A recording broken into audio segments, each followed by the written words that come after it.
You only code switch when you're not in a position of power. Elon Musk can curse on TV and it's okay. When I was working as a financial advisor in my office, everybody in my office was pretty much older white men.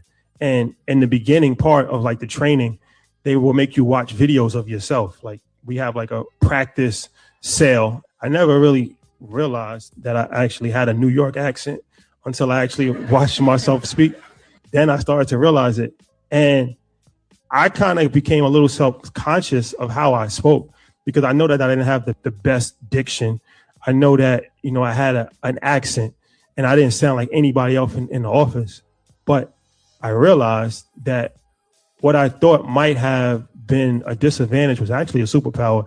And that's actually helped us, is that there's millions of people that actually talk like I talk and relate to how I communicate as opposed to how somebody else communicates. Those people were left out of the conversation for a long period of time. So never run away from who you are, embrace who you are, because that's actually a superpower. Now, you do have to be intelligent, and it is important to have a strong mastery of the language that you speak. It's like you don't wear a jumpsuit to a wedding. You only code switch when you're not in a position of power. Elon Musk can curse on TV and it's okay.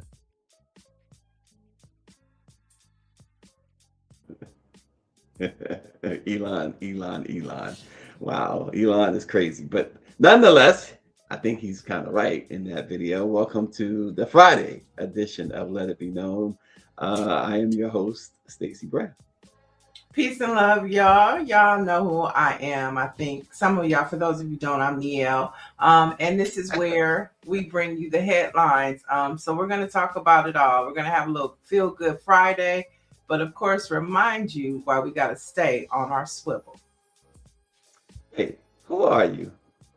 You got to remind me who you are. Listen, it's Happy Swag Hoodie Day. RNG is rocking Texas Southern.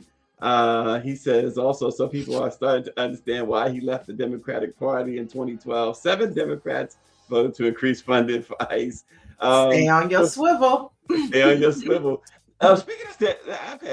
Speaking of staying on your swivel, I saw this. I want your reaction to this, Niele, because I think you're the perfect person to react to this. And I think it was an African woman who posted this line. She said that a man will give up his happiness for a woman, but a woman will give up her man for her happiness. I mean, marinate. No, I think yeah, the today woman, right? I think it's that. But yes, an old school woman, she'll do like Teddy Pendergrass, you know. No, not Teddy Pendergrass, but she'll say that relationships are never 50-50. Like that Teddy Pendergrass said. Some days, some people gonna give 40 and the other person gonna give 30. And then another day it could swap, you know. Right. But so that, you know, so today's woman, I would say I could see us saying that. But a woman that's been married for 50, 60, 70 years, that's what she's going to say. It's never 50-50. Some days you give 70, some days you give 30. And I like that philosophy because then it doesn't set up false expectations. Okay. I agree 100% on the today's woman part for sure.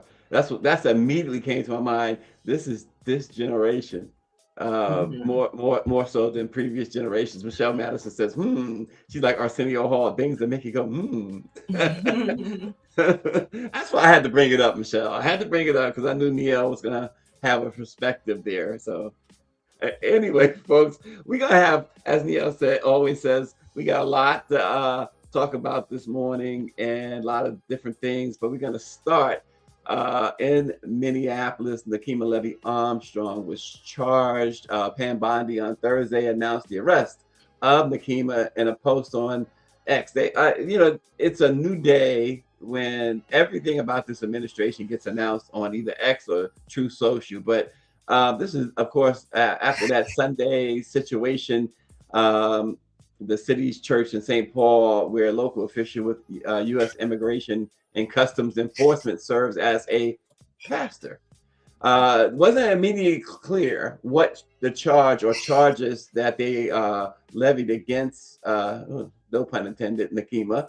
The Justice Department officials have said that they were considering charging her and others under the Freedom of Access to Clinic Entrances Act, or the FACE Act, which prohibits physically obstructing or using the threat of force to intimidate or interfere with the person seeking reproductive health services or seeking to participate in a service at a house of worship. I mean, they come up with everything. They didn't charge Don Lemon, though, by the way, and Don Lemon is telling them, "Hey, I'm here."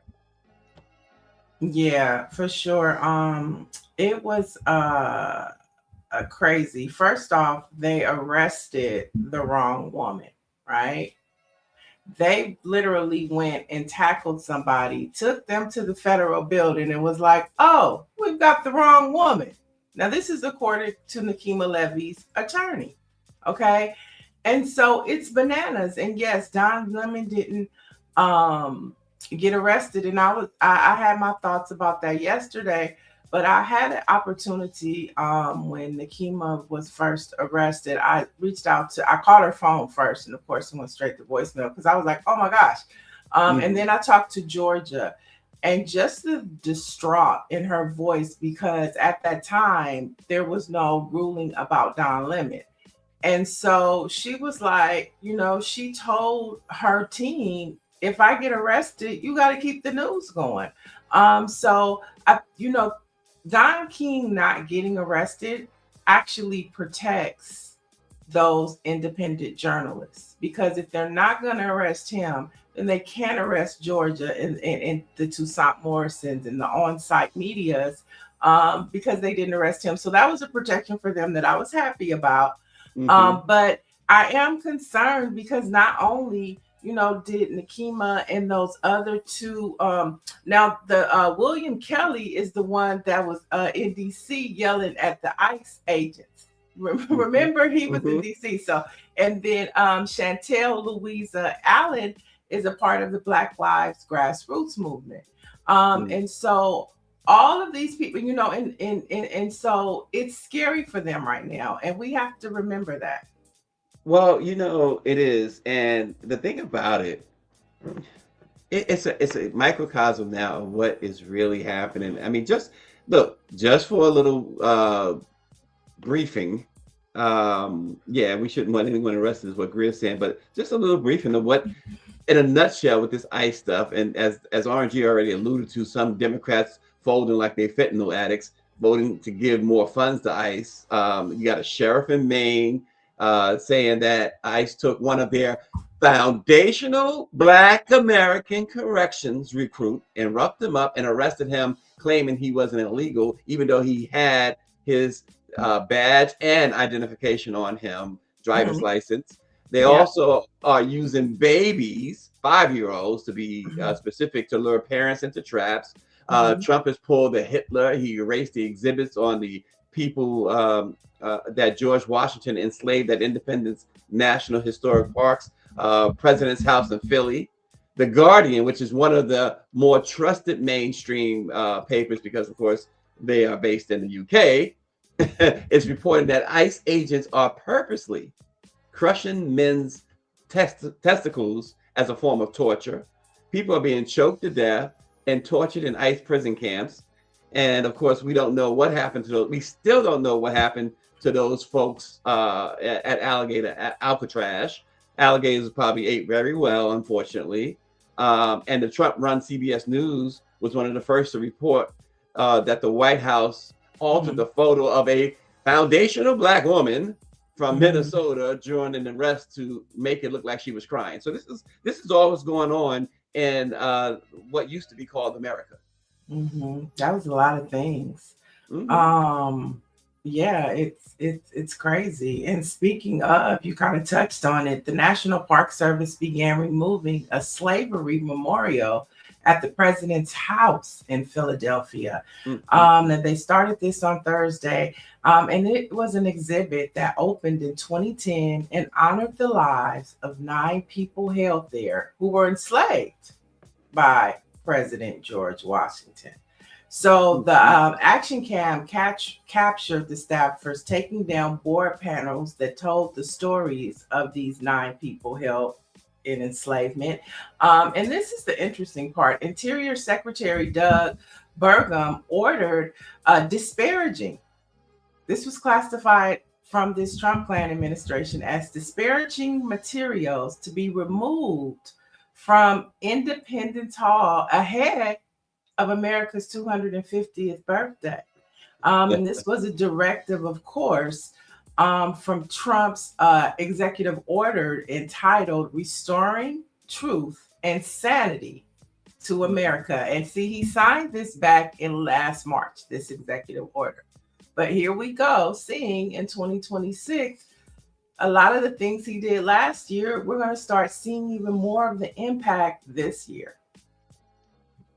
You know, it's amazing.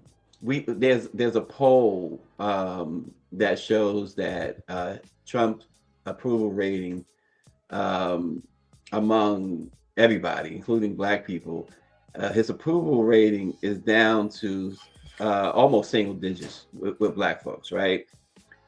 But it's amazing that there are folks who will still, no matter what color, but particularly Black folks, we still see capping for what this people are doing.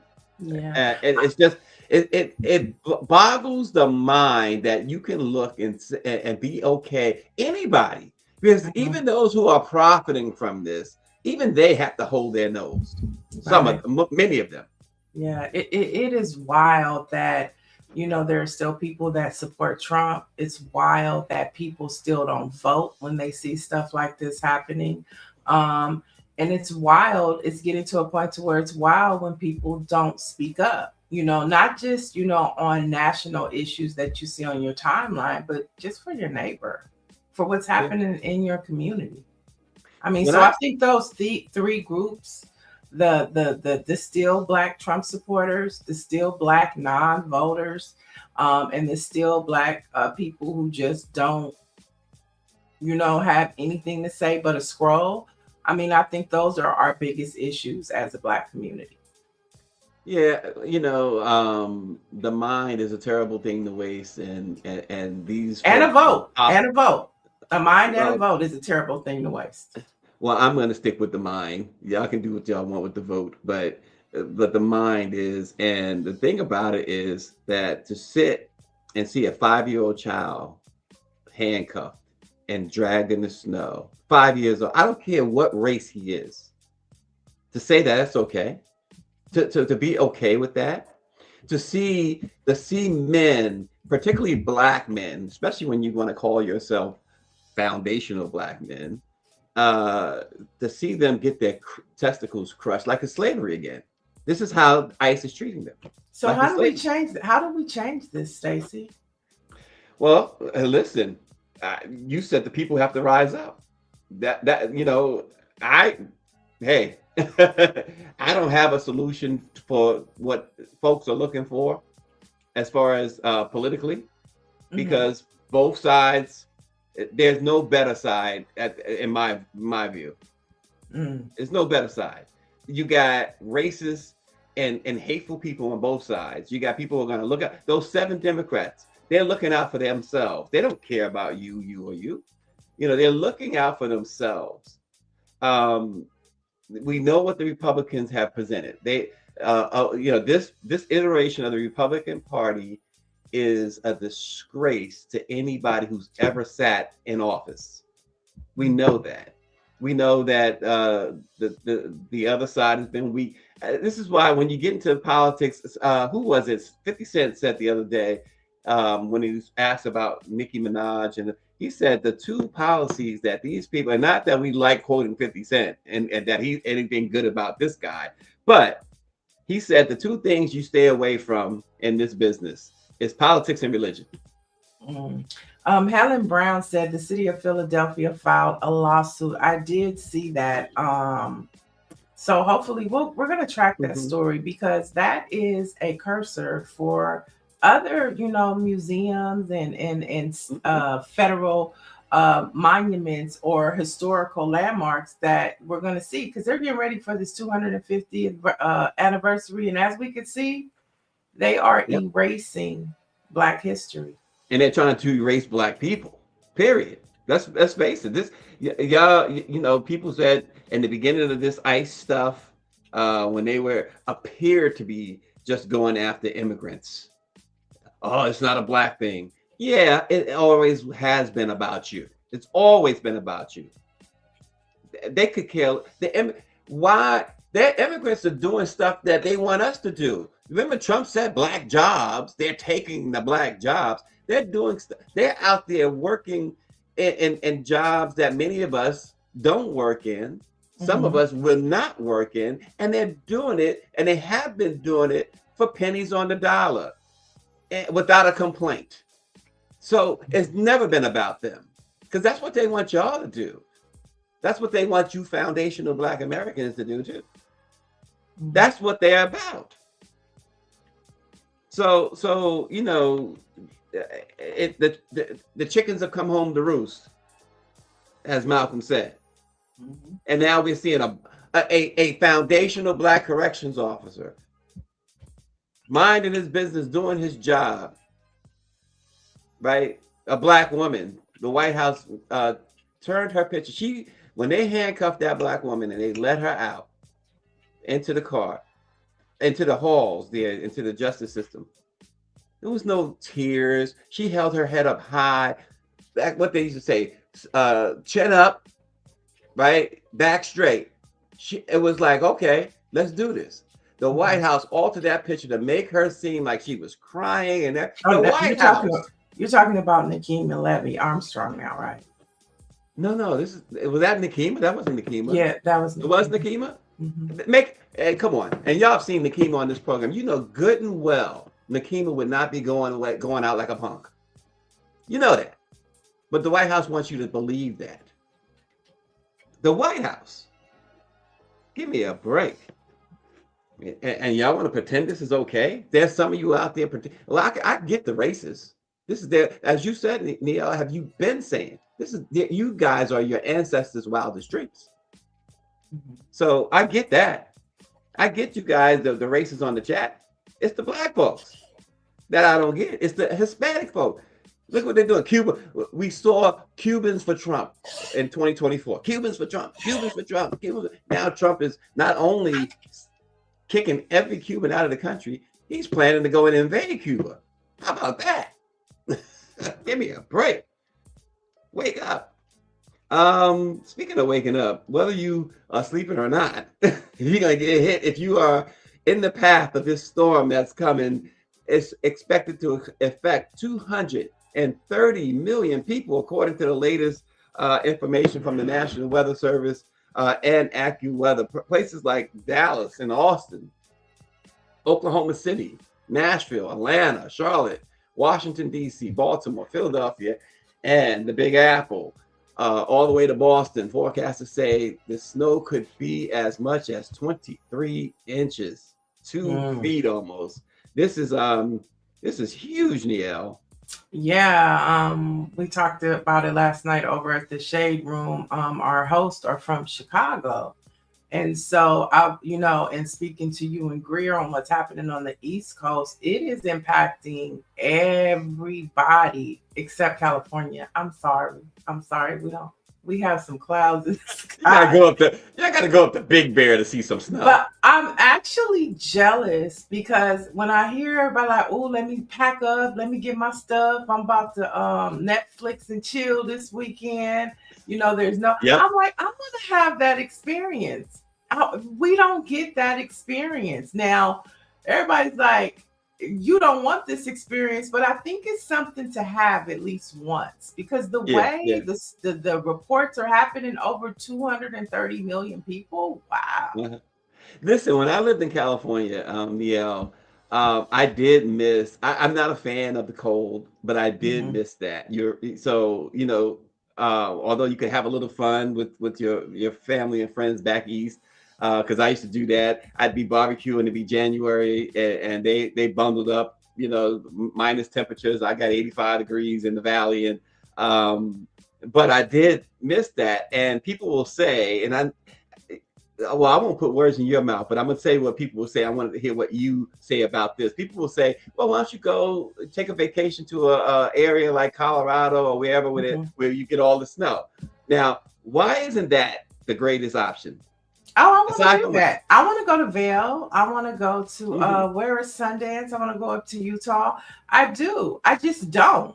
Every time I have the option to take a trip, it's always to beaches and water, but I do want to go to the snow. I do. Right. Well, but that's an expensive thing to do, to go to the snow. Not only that, is expensive.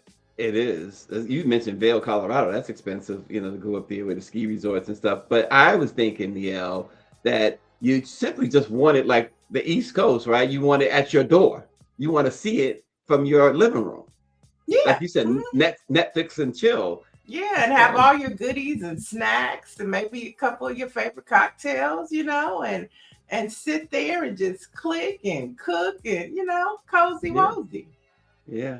You mentioned cocktails. I can't help but think about yesterday, Kitchen and Cocktails, Kevin Kelly. Looking forward to March 17th. But Niele, you're not going to enjoy after a while shoveling, having to clean your car. Oh gosh, Grit had to go ruin it. Step. She had to go warming the car up. No, I don't think I would want that. No. But yeah, so we're praying for all of you who are experiencing this snowstorm. I know another story was coming out where the NFL games this weekend. So the Broncos versus the Patriots game, which is scheduled for Sunday at 3 p.m. Eastern, temperatures will be below freezing for Sunday's game. Okay, below freezing. And then the Seahawks versus the Rams game is set to kick off at 3:30 Pacific Standard Time. And those temperatures, the high should be 45, low 34. They playing in Seattle? Yeah, they're playing in Seattle. And so that one, it's going to be below freezing for that one. Well, I'll tell you what, and this is New England's in there, and it would be nice if Buffalo would have won and played at home, only because I love seeing them play when the snow is just blanketing the field, and it used to be a big thing. I used to love it. I still love it when you watch them play with the snow. Yeah, and see the Rams, when they played the Bears last weekend, it wasn't that much snow, but Chicago was dragging the Rams like they're not cut for this weather. They're gonna, fall. They're gonna, and hey, they prevailed. They prevailed. Well, we'll see if they can do it again this weekend. We'll see if they'll do it again. We'll see. But that Sunday game should be really interesting, how cold and snowy, because New England usually gets it bad too. So as far as the snow, like Buffalo. Right. Here's one that when I saw this, and I know you saw it, and probably talked about it on the Shade Room, but I saw it, I said, Niele is probably one happy camper with the Oscars today. Oh, yeah. The nominees for the 2026 Academy Awards were announced yesterday, and Sinners received a record-breaking 16 nominations, including Best Picture. Director Ryan Coogler's supernatural thriller starring Michael B. Jordan surpassed the previous 14 nomination mark set by the classic All About Eve, Titanic, and La La Land. Ryan Jordan and others were each nominated in their respective directing, writing, and acting categories. And Ryan Coogler said that he didn't have any expectations headed into the award season. He said, and I really appreciate this quote, Niele, that Ryan Coogler said. He said, for me, people just showing up to the movies and having a good time, that would have been enough. Yeah, I mean, I hope they can pull it off. I mean, Raphael Sadiq got nominated. How about that? And it was 14, but 2 of those were for best documentary. And then the other one was for best documentary short. Which was that documentary, what was it called? The Perfect Neighbor, which was popular on Netflix about racial injustice and social justice. So that was one. If you want to, hey, all you 230 million people, you know, get your Oscar 14 Black creatives on. One of them, The Perfect Neighbor. And so, yeah, we'll see what happens. And we've seen this before with the Oscars. Oh my gosh, this Black movie got so many awards, and then they walk away with nothing. So hopefully, you know, we got costume, which, you know, we got song, we got best actor. So we'll see what happens, but that's exciting. And I'm also, last but not least, excited for Ryan Coogler's wife, because she deserves a lot of credit, but she likes to stay in the shadows. So congratulations to her as well. You know, this 16 nominations, which, like I said, beat Titanic, All About Eve, La La Land. 16 nominations. If they don't walk away with at least 2 of the biggest prizes, then Oscar's gonna face another problem. Remember the Oscar So White thing a few years ago? They're gonna face so whoever's doing the voting at the Academy, they have to understand the assignment now. I've never seen Sinners. You know, the supernatural stuff is not for me, but yeah, I've heard you talk about it a lot. I've heard so many others chat about it. I will say 16 nominations, you got to walk away with the big best director, best picture, best actor. You got to walk away with those. Right. You got to. RNG, by the way, Niele, just going back a minute, he said there will not be any Bears slander. He says he has to remind you that that's not chic. He said they were cheated. So Daniela Pierre says, congrats to all the nominees on Oscars and the NAACP Image Awards. Yeah, we actually had the opportunity to talk with the executive producer and NAACP board member last week about those nominees, and we'll continue to talk about those as well. But yeah, so if you want to know and check out the Oscars, it's hosted by Conan O'Brien, and it airs on March 15th at 7 p.m. Eastern on ABC. Oh, well, there you go. Niele with all the deets. All right. And turning our attention back to this godforsaken administration, the Equal Employment Opportunity Commission has all but eliminated discrimination and harassment in the workplace.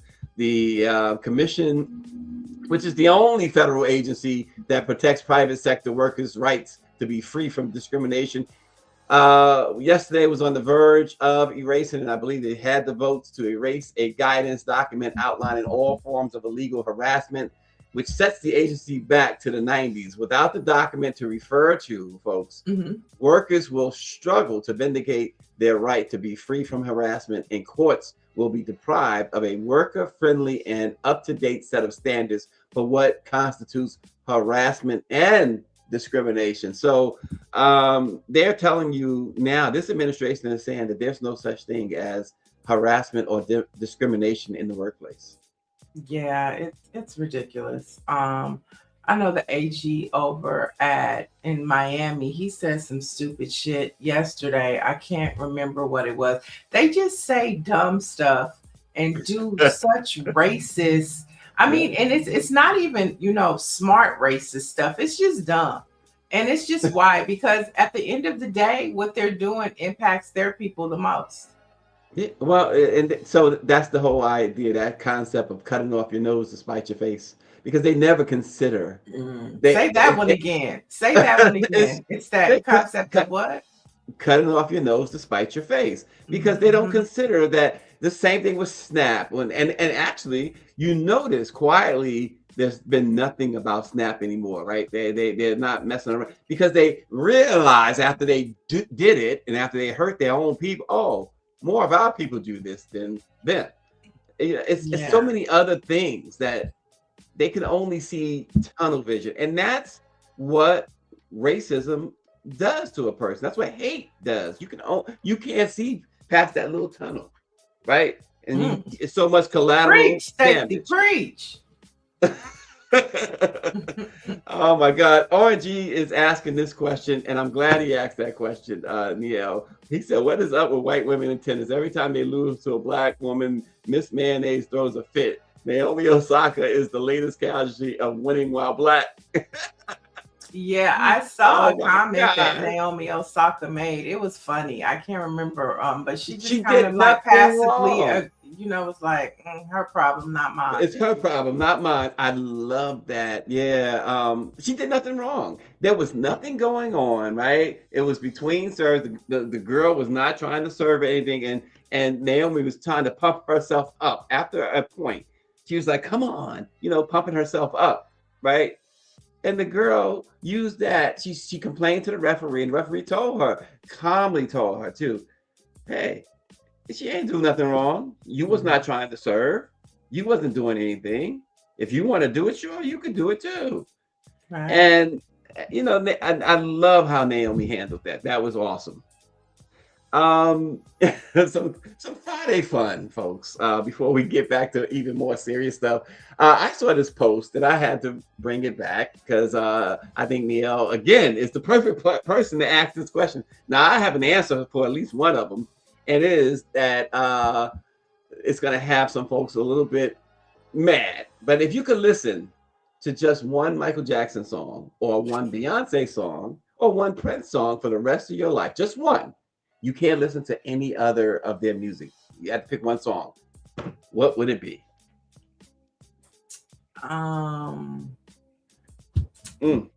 Chad, what do you say? I'm gonna think Chad, about this one. Chad, what do you say?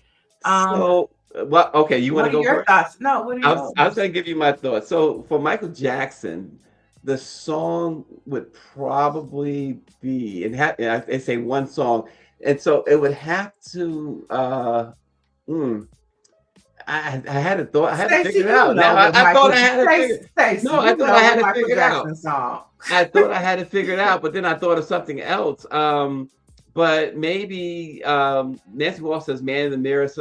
RNG says PYT, and it has to be PYT. And I'm gonna tell you why PYT. My wife reminds me of this all the time. So one of our first dates, we went to a wedding at Michael Jackson's house, right? Mm-hmm. And we danced to PYT. Okay. So I have for that, right. So it has to be that. Sense.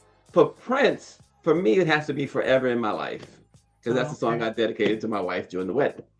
Oh, makes sense. Those are good. Well, and I'm gonna give you my Beyonce. It's not necessarily Beyonce though. It's Destiny's Child, and it's Bootylicious. Oh, okay, makes sense. Yeah. Daniela Pierre says Prince, Diamond and Pearls. Michelle Madison says Purple Rain. Nancy Wall says Man in the Mirror. So anybody else? What you got, Niele? Smooth Criminal, Daniela Pierre. Okay, Prince 1990. Y'all can only pick one Prince song. Yeah, he did. He picked RG picked one Prince and one Michael Jackson. Okay. Yeah. And Daniela picked one Prince and one Michael so far. Nancy only picked the Michael song. I think for Beyonce, that's hard. I think I would pick. So, I mean, no duets, just the individual, right? No duet. Oh, I picked Destiny's Child. Okay. So if it was Beyonce, I think I would do "Nice" by her and Jay-Z. Oh. If it was Michael Jackson, I think I would do "Off the Wall." That would be my favorite. I could listen to that all the time. And for Prince, I would "Die for You." Hey, my daughter got married. One of my daughters got married a few years ago, and she chose that as our daddy-daughter song. Big Cheese said I would choose Silence. Hilarious. But it since we're talking about music and some current topics. Wait. RG says I don't listen to Beyonce. I just look at her. She's getting thicker than cold grits. What? Yeah, I'm sorry. Go ahead. No, that's fine. In some headlines that are trending, Versus is back, right? And so on Okay. January 30th, it's going to be producer for producer. So it'll be Hit Boy versus Mike Will Made It. Are you familiar with those producers, Stacy? No, no.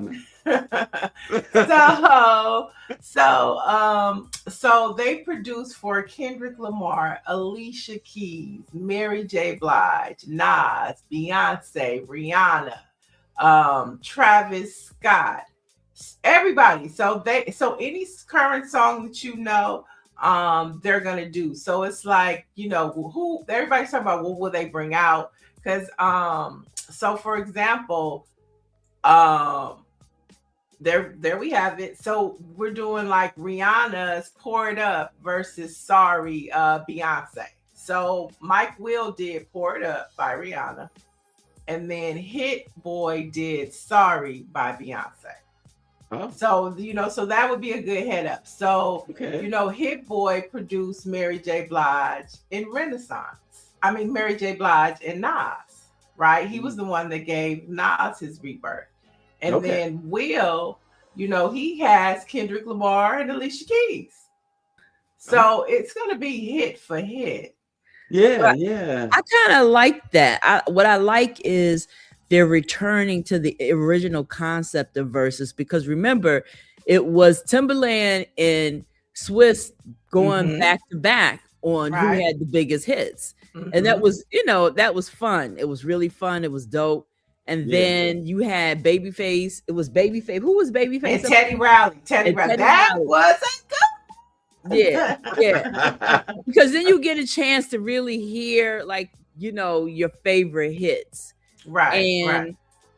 And so if we're looking at it like that, I don't know who all of the, you know, these guys, I don't know all who they produce. Oh, they produce everybody. Right. I mean, right. from Beyonce, Jay-Z. So that's going to be a good battle. Yeah, it's going to be good. Is Babyface a better producer than singer? He's both. I've seen him in concert last year. And which would he be better at? I mean, I think he's one of those unique people that you don't have to choose. He's good at both. Because you like his song, you know, when you see him on stage, he's singing Whip Appeal and he's singing all those songs. But then he goes into his writer's bag and he's singing Bobby Brown, Tony Braxton, and every other, you know, song from Waiting to Exhale that he wrote. And so he is just, you know, he is the full package. Patricia Jackson says his concerts are awesome. Right. He sits at that piano and plays, but when he goes into his writer's bag and he starts singing those songs, you're like, Babyface is the man. Well, so here's a good question then. So we talk about total package, right? So I'm gonna put two people out there. So I'm gonna say Babyface because you said him. No, let me, because then these are two different categories. I was gonna put them in the same category, but let me take him out. Okay. Dr. Dre and Kanye. Let's think about that catalog. I'm going Dre. I mean, I'm sorry, I'm West Coast. I'm going Dre. I'm not even gonna think about it. I mean, Kanye is cold, but I'm going with Dr. Dre. Even as an artist, because when we talk about catalog, Dre, I get it, but we talk about catalog as a performer and a producer. Kanye beats all of them. I'm still going with Dre. Dre Day, all day. Dre Day, all day. You know, you're just so, you know, you're so partial. You got Michelle Madison said Dr. Dre too. And Patricia Jackson said Babyface's bag is overflowing. Right. And one of the ones we were always talking about, we wanted to see, and they kept teasing it, was the Jermaine Dupri and Diddy. Yeah. That was the one that everybody that's on hold for a couple of years. See. Now, who do you have for that one, Stacy and Greer? Who do you have for Diddy and Jermaine? Who you got? Oh, so I think because you got in that catalog, Diddy's catalog, you got people like Biggie and Shine and all those other folks. I think even Mary J. Blige is a Diddy person, I'm right? gonna have to go with Diddy. Yeah, I have to. Even though it's a lot of people in recent years have come out and shared that Diddy, like, he is. Listen, he's not really the producer. Right. But hey, no Diddy. Hey. Right. And Mary J. Blige has been in the headlines for the past 2 weeks talking about this residency. And so the question came up to her about Versus literally this week. And she's always been kind of cocky about it. So she said, I'm just gonna say 411 and walk away. So the question is, so I was like, well, who could go against Mary? And I thought Mariah Carey. So who would you pick between Mary and Mariah Carey? Oh, I'm not a Mariah Carey fan, and I'm not a Mariah Carey fan. But if we're going, I don't see those two together because Mary is a stylist in a different kind of way. Like you gotta just love that Banji girl, like it's all of that, right? Yeah. And even though she's got a range of music, I got all of her records. I'm a Mary J fan from straight, from way back. I can't say that I think that Mariah Carey is she had a phenomenal voice. I don't know how well her voice is, how good it's today. Well, we're talking about hits. We're not talking about stuff. Yeah, I'm not really okay. I'm not. I was never. For me, the only time that Mariah worked for me is when she was doing collaborations with hip hop or some R&B, something like that. That's what I'm saying. Hit for hit. Hit for hit. Those two can go blow for blow. Okay. Yeah. If you're just comparing chart topping songs that were just hits, to me, I'm thinking like, you could say Faith Evans and Mary J, but Faith doesn't have the catalog. No. I'm talking about somebody that has the catalog that could go hit for hit with Mary J Blige. That's true. And in that case, Mary wins, in my opinion. Mary wins that one. Okay. See. Okay. Wow. Okay. Well, how about Mike V says Diddy versus Suge Knight stranded on death row is what he would call it. And Patricia says go old school, Charlie Wilson and Jeffrey Osborne. Charlie Wilson. No question. Of course, she would say that. She partial again. Charlie Wilson. I mean, only because Charlie Wilson has had a rebirth and he has current hits. Jeffrey Osborne just had "If You Woo Woo Woo." Well, he's the Have you ever seen him in concert do the woo woo? Oh my God, it is an experience. It is like it's call and response. It's crowd participation. When he does the woo woo woo song, it just shuts everything down. But what we got past that, Charlie Wilson got hit for hit for hit. That's true. Now Charlie is definitely that. Let me just tell Mike V, yes, anything that Mobb Deep was on, that's me. I'm with it. You know what I mean? But that's my point. For Mariah, unless she had those collaborations, it really wasn't for me. I'm not. It's just not. Okay. So let's say Mariah and Janet. Janet, let's keep it real. Janet was a performer. If we're talking about, I'm serious. She was a performer. She has no vocals. She has no vocals. You can't. She's not even in the category. Yeah. She, you know what I mean? She comes from, and she gave the best shows, and we loved all her songs. I mean, but if she was writing them, then it would have been something different. But it wasn't her. She had hit makers. Right. You know what I mean? If I had a hit maker, hey, listen, I wouldn't be on this thing with you right now. You know what I mean? Yeah. And see, this is why Versus is a cultural phenomenon because it lets you celebrate music in a special way. So that is January 30th. You can watch it on Apple Music. And then don't forget, next Sunday is the Grammys. And we'll be talking about that more next week. Okay. All right. So what's happening with TikTok, Niele? You know, TikTok is ticking, and it It's is ticking? talking, and it is ticking its way over into the hands of the United States. Okay. TikTok is staying in America, but it has a big change, y'all. The company has finalized the deal to create a new American version of the app, and it's going to be called TikTok USA. Now, the new USA version will include stronger protections for American data users. What does that mean?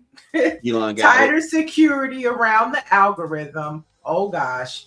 And US based oversight. The government has gotten involved for content moderation and software systems. It's Elon. Elon got It's everybody's over. info. It's No. done. Elon is not a part of this. This is Trump's other friends. We're talking about Larry Ellison from Oracle. You know, this is the CBS Fox clan, friends of Donald Trump. So Elon Musk don't have nothing to do with this, and neither does Mark Zuckerberg. This is all Larry Ellison wanting, and all of these older white men, like over 65, 70, wanting to get their hands on this Zuckerberg technology and this Google technology that they really don't know nothing about, but they want some of it because it makes a lot of money. And so be prepared, folks. The algorithm, you know, information that we're getting from Israel, because Larry Ellison is a huge Netanyahu Israeli supporter. Suppression of information about what's happening in our streets here. So TikTok is about to change. Oh gosh. You know? Mike V says TikTok USA sharing user information with ICE for easier kidnapping of Americans. I mean, all of that. So you know, I've been looking forward to you getting into this one, the whole Genie Bus drama. Oh, well, I've been looking forward to it. It's layers to this conversation because of course, you know, you've seen the headlines with LeBron James and Jeannie Buss. And it's really centered around her family drama. So basically she did this acquisition, she cut her brothers off, and then she, you know, got this $10 million sale for the Lakers. So now people are saying that her brothers, you know, side dropped this information, apparently from depositions or conversations that were on record back in 2020 with Jeannie Buss basically saying she didn't feel like LeBron was grateful enough for her signing his son. Which is horrible to say, which means it wasn't the talent, it was a favor. And we all knew that, but to hear it come out the horse's mouth. Yeah, she just felt like, you know, LeBron is just not grateful enough, and he has this cocky attitude. Well, how was he supposed to show he was grateful? Well, no, she's basing it upon Kobe, Magic Johnson. So it's not about being appreciative to her. It's just your attitude. Okay. So she has had top tier players on the Lakers, like I said, from Kobe Bryant, of course, to the Magic Lakers Johnson. Is always right. So that's what she's speaking about. There's this arrogance about him that she just, you know, and it's not enough about the game. Kobe was arrogant, but it was all about the game. Okay. LeBron, his son, then you got the Rich Paul factor that we're going to get into. All of these things, and it's different if you're getting rings. She's not getting no rings. Her record is tanking, and yet she's doing all of this to appease you, and I get nothing in return, not even a thank you. Okay, but here's the thing, and Nancy Wall, this is where I was kind of going with it. Not necessarily me per se, but I think people will go this way. The Lakers made history in doing that. She says white people want you to bow down and kiss their feet. Now we can say I will not stand here and defend LeBron. You are a nobody fan, right? Stacy, no. Right? No, but I'm not going to criticize him. If I was and I said it then, and I'll say it again, I'll always say it. If I was in his position and my son wanted to get into the NBA and he didn't have the talent, I would do what LeBron did. I'd stand 10 toes down on that. I would do what LeBron did, and I think LeBron earned that right, because as much as Jeannie Buss has her complaints about his attitude or whatever, she was still cashing large checks because of LeBron James. But here's the thing. It's not about, I don't think this is like a feeling of kissing feet, because she's dealt with a lot of arrogant players. She was there from when her daddy bought the Lakers. Okay. So she has seen it all, experienced it all, but they don't have a problem with it if you win it. Okay. If you win it, if LeBron, if she would have did that and LeBron carried that team and the team was winning, the morale was up, then it would be no problem. But it's another thing when I'm doing all this for you. It's transactional, boo. It's transactional. I'm sorry. I'm riding with Jeannie on this one. I'm not, because it's transactional in that the Lakers are selling out every game. The Lakers are selling. It's LeBron around in LA. And people, the Lakers, fans have never been so divided about this situation. About it's horrible. It's horrible. I just think that she's out of pocket though. If she wants to, she's not out of pocket. LeBron and Chris Paul. Go ahead. I'm gonna let you so I can get into the Chris Paul portion. Yeah, so you can get the Chris Paul. But I think that there's no surprise whatsoever about LeBron being arrogant, right? You know, unfortunately, with greatness comes that type of arrogance, right? You know, let's not be fooled. Kobe was arrogant and well, let's not be fooled. LeBron has won now. He hasn't won as much as perhaps Laker fans wanted him to win. But don't come to the Lakers and be a loser. Take them back to see at the same time. So see, that's the problem right there. The expectations. You can't. Look, Kobe didn't win every year. Neither did Magic. They didn't win every year. LeBron won a championship with the Lakers. He bought them in the bubble. The bubble. I agree with you on that. It doesn't count. Okay. No. Okay. The bubble doesn't count. But she hang that banner though. Homegirl hung that banner up there at Staples Center, right? So it counts for something. But what I'm saying is that don't be fooled. Kobe, no matter who they are, if you're that great, you're gonna be arrogant. You know, but the thing about it is, it goes back to people are allowed to say, you know, she didn't say make these terms publicly, right? So this is why I'm saying this is what I'm saying about it's not about a race thing. This is just about a business thing. These were not comments that she ever expected to be made public. This is something that, you know, she feels, she apologized to LeBron saying that I hate that, you know, this has to come, you know, at the expense of family drama, because that's what it was. They leaked the information to cause issues for her. But what do you think happens in these rooms when these owners and the general managers and the coaches are talking about what can we do to make the team better? Who are our problems? Those are fair conversations for her to have. She just never expected for them to be public. And Chris Paul, Chris Paul even doubled down on that. And he was like, there were probably conversations had. He said, who gives a F? Because him and LeBron have the same conversations. But there's no question. You're right. I'm not saying in any way that Jeannie, this was done with hatred or racism or whatever. It was a private conversation, like you said, and it wasn't her fault that it got leaked. And they say everything. Believe me, I'm pretty sure that's why they kicked the one of the Clipper owners out a few years ago. He had made him sell the team. All that stuff with the racism and everything. That was a good show on Hulu too. It's called Clippers. That was good. Oh my gosh! But I don't think. At least I don't know Jeannie Buss. I don't know the Buss family. But I don't. I never felt like this came off as somebody being racist or anything. I just thought that her saying that he doesn't show any appreciation is misguided. Right. No, I don't think it was misguided. And a lot of people, I feel like, you know, I know you said you would have did the same for the son, but look at how his son is being dragged by all the podcasters and sports commentators because he's just not that good. Yeah. Why would with you all the millions of dollars? Why would you want to put your son in a league and you know he's not ready? You've been doing this for over 20 years. with the millions of dollars, to me, you can drag me all you want. You can drag me all you want. It'd be one thing to be broken dragged. But the question is that what his son wanted? Is that what LeBron wanted, or is that what the son wanted? Oh, I'm pretty sure his son probably wanted that as well. I mean, he's gotten some commercials out of it too. He's making money. I really, really, listen. I understand.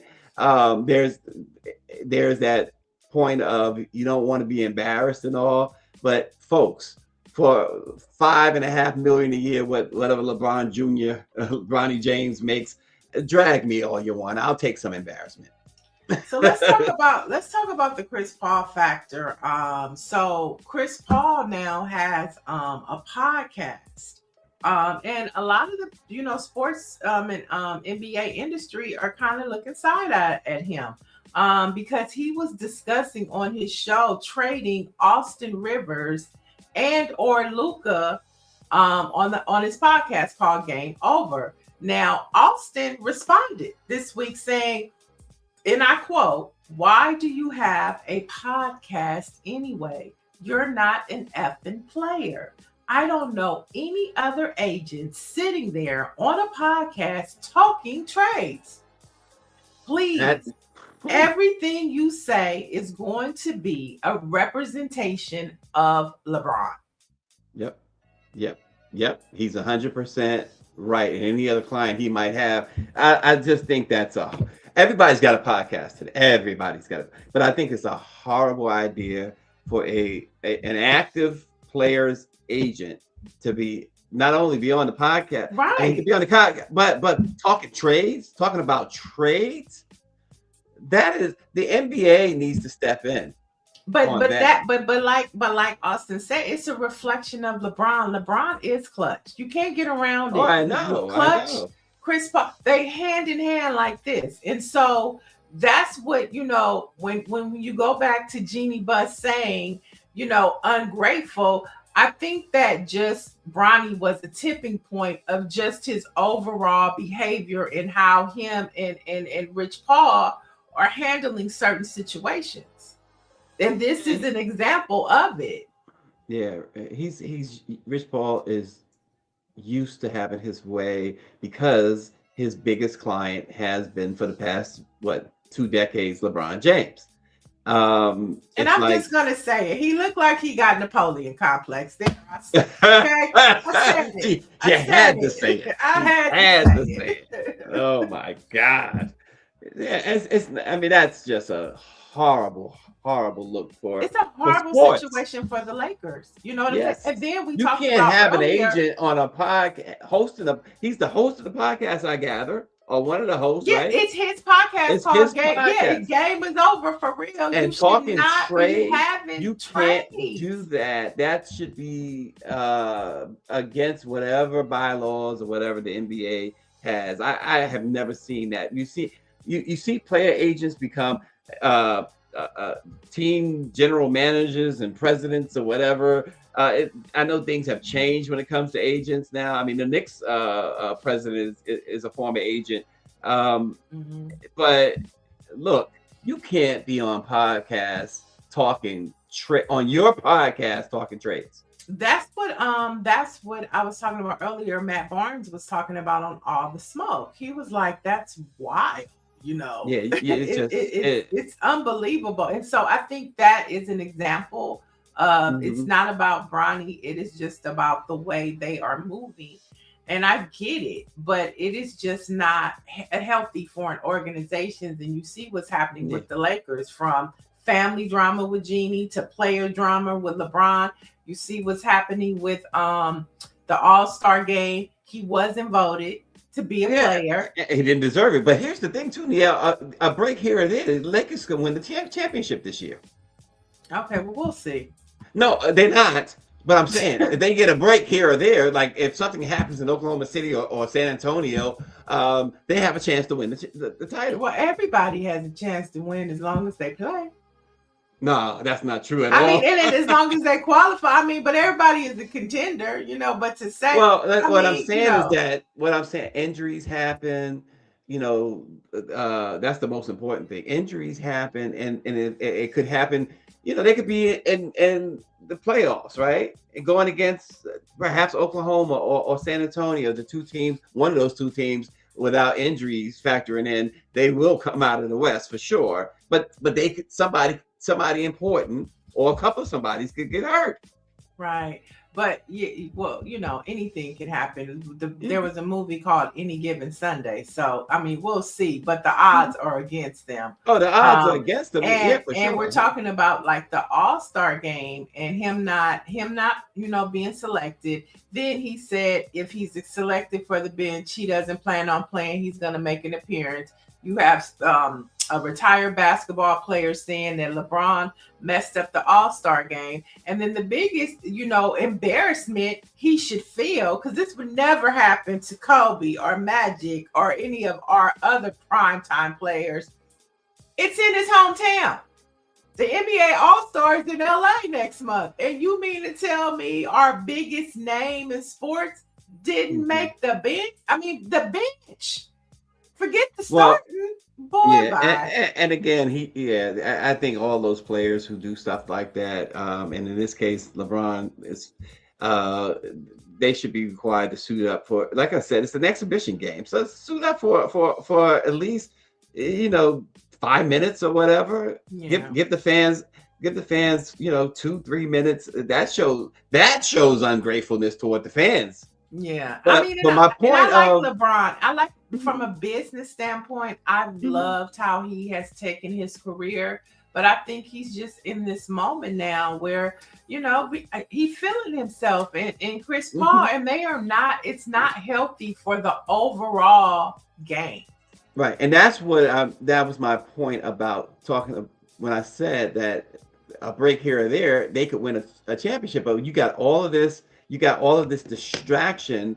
Right. You can't. It's just distractions. Any team will tell you, and you can go back decades, centuries. You can go back to Magic's team, to Dr. J's team.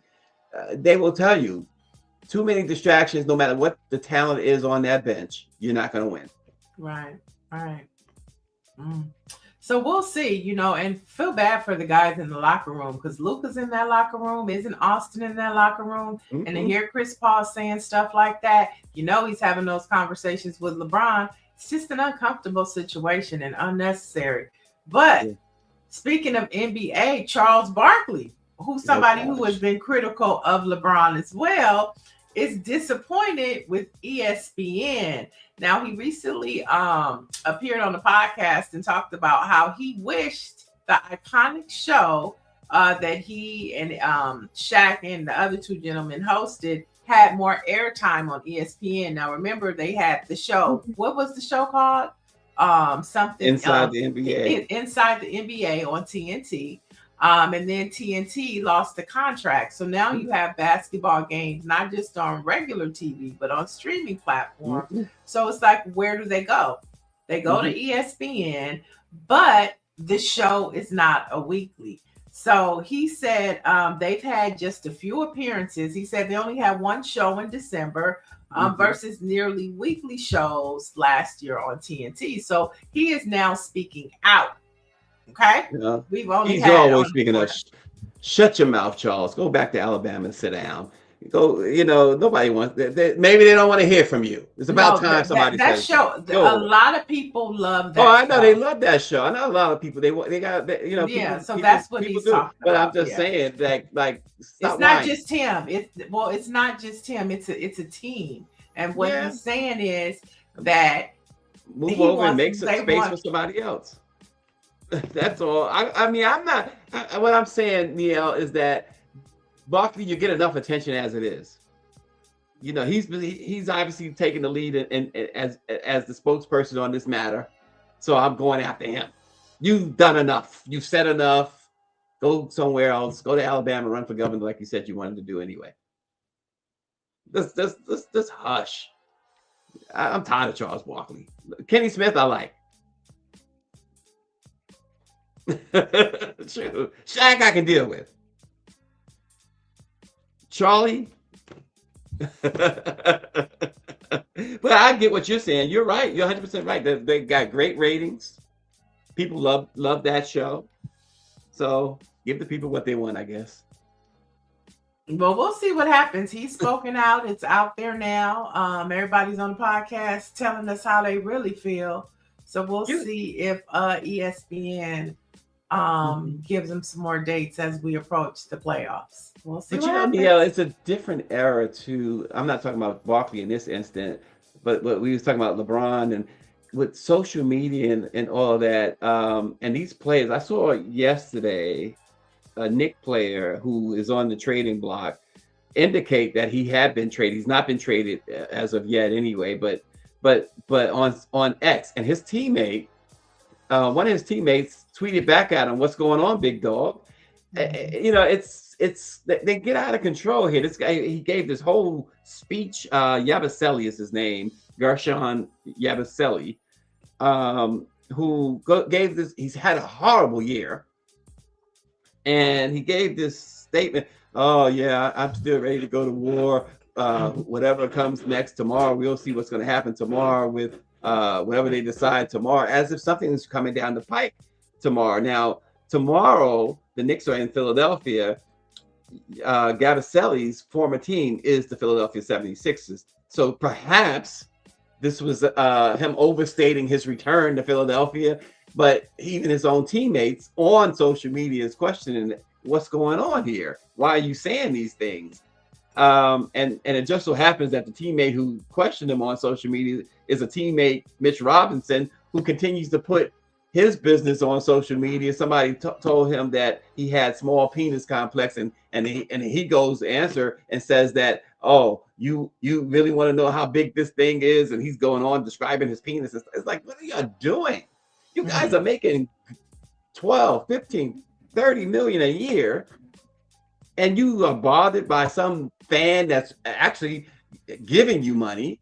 You're bothered by some fan who don't play the sport, saying something to you. Are you kidding me? That's the other thing that these athletes don't have today that Kobe had, that Magic had, and Doc. And that is thick skin. They don't have that today. Barkley is from that era, but I guess for a broadcaster, he's kind of soft. Take it on the chin, Charlie, and the rest of LeBron. Maybe Jeannie Point. Maybe as we talk, Jeannie Buss does have a point. I done talked myself into agreeing with you now. Oh my gosh! All right. Anyway, take it on the chin, Paul. She don't miss nothing. These Brooklyn people, I tell you.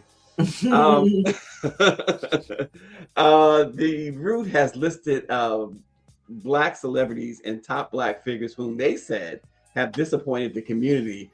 They opened up a can of interesting worms with a sweeping list of these folks who, through words, actions, or political alignments, has, in their view, disappointed the Black community. They mentioned people like Kanye West, Nicki Minaj, Drake, and others. Michael Jordan's on that list. Keke Palmer is on that list, and Snoop Dogg. Why is Keke Palmer on that list? Oh, I don't know. What did she do? What did Keke do? I don't know. I only got one question for Keke. Keke, do you love me? I mean, I don't understand. I don't know. I was reading it, but I didn't see what Keke did that disappointed Black folks.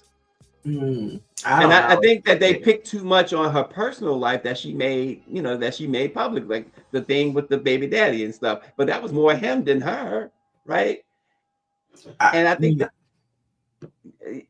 how does that disappoint us? Well, they're saying what it says in the article is that it says Keke, she's pushing it. Palmer has been facing backlash for recently collaborating with Black celebrities facing shocking abuse allegations. Oh, Jonathan, Luke Majors, Jonathan Majors. Yeah, Jonathan. But she didn't air the podcast. Everybody bullied her and punked her into saying, "No, I'm not going to do it." That's what they saying. Drake, of course, we know Drake. Well, he had it coming. Yeah. Well, he just filed again against Kendrick. He lost, and yesterday he filed more paperwork again. And then he said he's naming his album Iceman after all the ice situations that are happening. He is just turning out to be a lame duck and not knowing how to read the room. Oh gosh, you got that right. Well, he's not foundational black, so there you go. Oh, there we go. There we go. Oh my God, I didn't know That's hilarious, Greer. Oh shoot. So he yeah, he's naming it after ice, huh? He said he's Iceman, after everything that's in essence of what everything in response to what everything that's going on. He's Toronto guy. So when I tell you, that article, we don't need to be looking up to none of these people anyway. Not no Nicki Minaj. I don't know why LeBron is on that list. I mean, did they say LeBron was on that list? I don't think his picture Michael Jordan. Greer showed. Oh, LeBron is on that list. Yeah, you're right. Yeah, I'm not sure of that either. Yeah, that's a wild list, and it's weird. I guess you got to read it, folks. The root, it's black owned again, so you gotta read it. All right, you want some Black history facts? Go for it. All right. On this date in 1891, pioneer and Black surgeon Dr. Daniel Hale Williams helped found Providence Hospital in Chicago. The hospital became one of the main teaching and training facilities for Black doctors and nurses who had frequently been denied entrance to white-owned medical facilities. It was also at Providence in 1893 that Dr. Williams achieved international fame by becoming the first American surgeon to perform open heart surgery. Wow. So serious Black history right there. That is super cool. Love it. Love it. And we were talking about the snowstorm and binge watching. So this is something y'all might want to binge watch. In 1977, the original Roots miniseries first aired, starting today on ABC, and it ran through January 23rd for 8 consecutive nights. Wow. To January 30th. Now, it became a massive cultural phenomenon, as we all know, and one of the most watched television events in the U.S. history, followed by its sequels in 1979 and 1988. I remember when Roots came out and when it was coming on, it was such an event. I remember them talking about it in school, it became a classroom conversation. Yep. It really was. And I can't think as I think back of any time in history where there was such a story being told about slavery on television, first of all, right? It just didn't happen. You know what I mean? And this was during the days when it was a big deal. When Diane Carroll said bitch or she showed up on Dynasty. Which I'm currently watching. Right.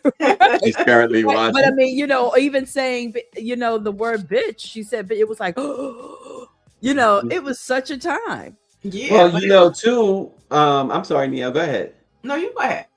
Too, Roots, so it debuted in 1977, right? It was only, we was just still dealing with a lot of stuff. The death of King was only 8 years earlier or something like that, right? The Black Panthers were a thing. You had COINTELPRO, you had all this stuff going on. And then you get this story, like Greer said, it was the most anticipated, at that point, it was the most anticipated and most watched in the history of television, this series. It was on every night, I think for 5 nights or whatever it was. 8 consecutive nights. 8 consecutive nights.